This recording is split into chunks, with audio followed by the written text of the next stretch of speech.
The BMA have released loads of information to help you as a practice manage advanced access to records, and in this episode I'm going to cover all that brief guidance on location, as you can tell, as we tech enhance your primary care and learning. I'm Dr. Gandalf of VGP Learning, and in this episode on location I'm going to cover some really interesting information that's come from the BMA in the past 24 hours about advanced access to records. Obviously this does start officially from the 1st of November according to the GP contract. However, the BMA have made it quite clear that they are here to support practices that have anxieties about this process and clarify some details in terms of what you need to understand and do for managing advanced access to records for your patients.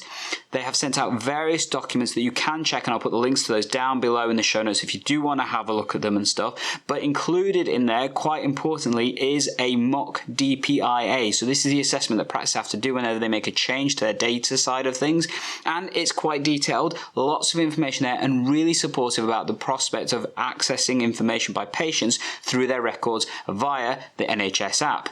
It is important that this is a template version, so you will need to make some adjustments. That's obvious because of the fact this is going to be relevant to your practice, but they have done a huge amount of the legwork, and if you've never looked at a DPIA before, it is an onerous task. So the fact that the BMA have done some support on this is really, really appreciated, even from my perspective, to be honest. So there's loads of stuff they've considered and added into this that'll be really useful for practices to have a look at.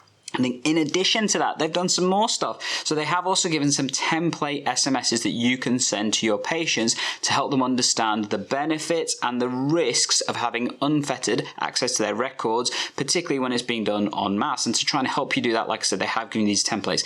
A slight criticism with those, unfortunately, those text message templates are quite long, in fact, potentially longer than would be allowed in most of the SMS systems, but that doesn't mean that you can't put that into a document and send a link to the document. That's probably a quick fix around that particular process and stuff. In addition, they've given a template letter that you can send to your ICB asking for some element of consideration of the fact that actually a mass switch on is not necessarily the best option, and how that your ICB can support you in some of this, as well as various other templates that you can use, including a template form / questionnaire thing that you can get your patients to fill in when they understand how to access for their records and stuff. I think the key message that comes from this is that the BMA stance seems to be that unfettered open access to all patients at the same time is not safe, and actually they make several references to the fact that the DPA, so the Data Protection Act, trumps the contract changes that are being enforced upon general practice by NHS England and as a result of that the government. That is an interesting take to take. Lots of takes there, isn't there? But it is an important one to understand because the potential fines from the ICO are eye-watering. They're crazy if that was to happen. And importantly, all of the guidance that NHS England and various other bodies are putting on it, that it is the data controller's responsibility to make sure this is safe.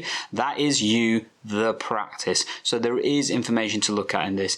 However, if you want more information on understanding this whole concept of advanced access to records and how to do it really effectively, then check out this episode I did a while back, in fact almost a year ago, with Dr. Amir Haddon, which has principles that are really powerful and important to understand about access to records and how he has done that en masse for his practice over the years and safely as well. Ultimately, check out this episode as well if you want more details.